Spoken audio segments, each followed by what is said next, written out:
Hello and welcome to another episode of Soap Goes to the Oscars. This is episode 84.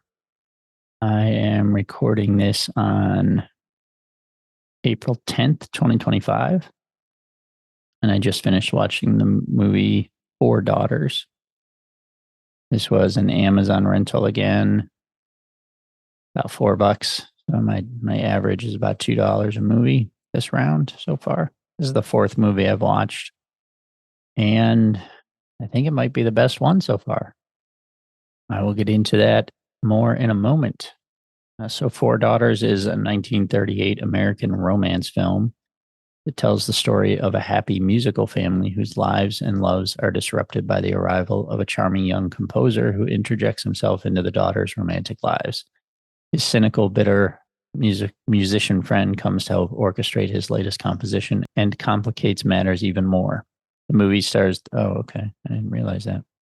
The movie stars the Lane sisters, Priscilla Lane, Rosemary Lane, and Lola Lane, and Gail Page, and features Claude Rains, Jeffrey Lynn, John Garfield, and Dick Warren.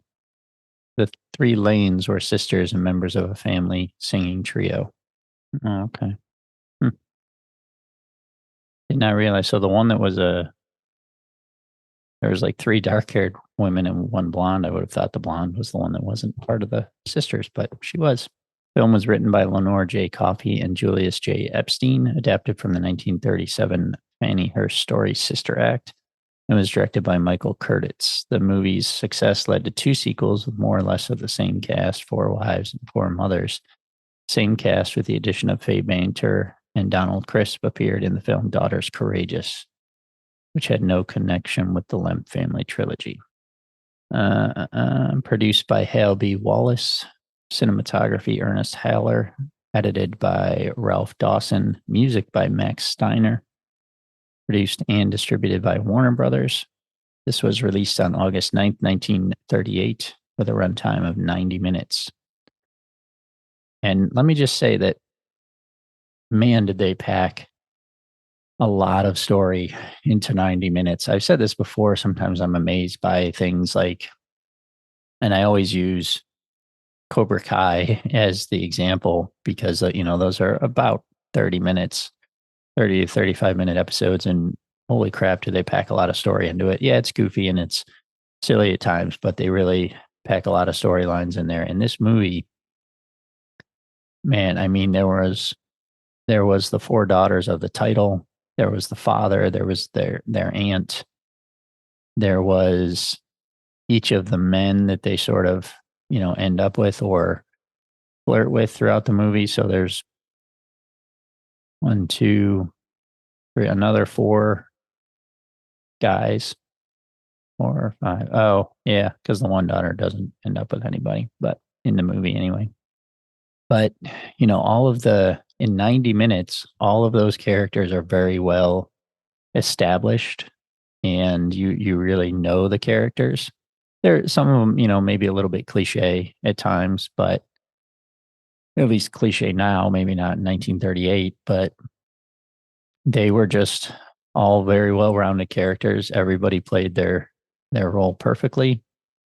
And I mean, this movie had romance, music, humor, tragedy, suicide. It was kind of bananas how much they got into this. So I really like this movie. And what's funny, I was thinking about it. There's been a few of these movies where, it's a big cast of women or it's like mainly a cast of women. And there's one that I think was like 100 men and a girl.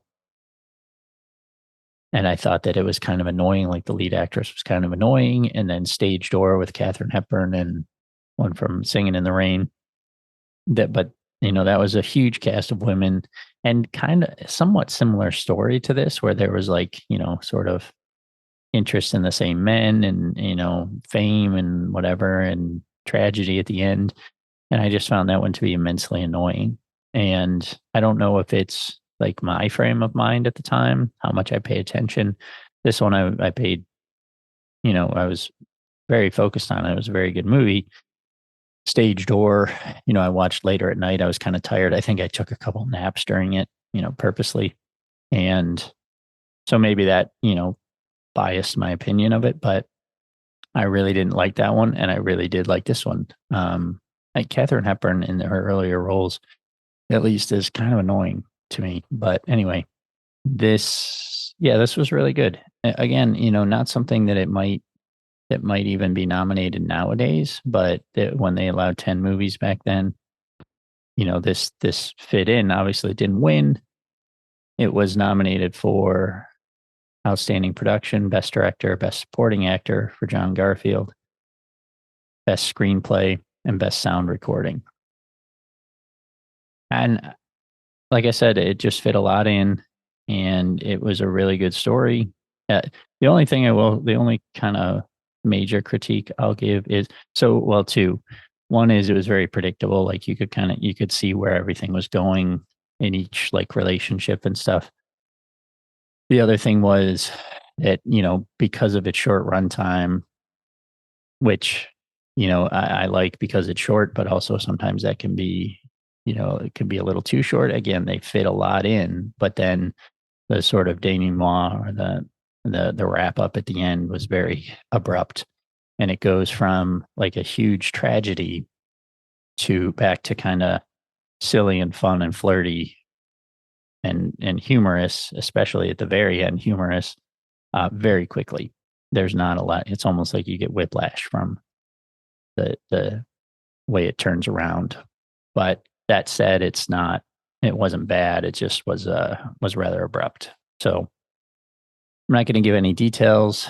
Like I said, this was a rental on Amazon. It's on Apple as well, but definitely worth a watch. This one was really good, and I would recommend it. I think I would give this probably 3.5 stars at least. So yeah, I liked it. I'll see you next time.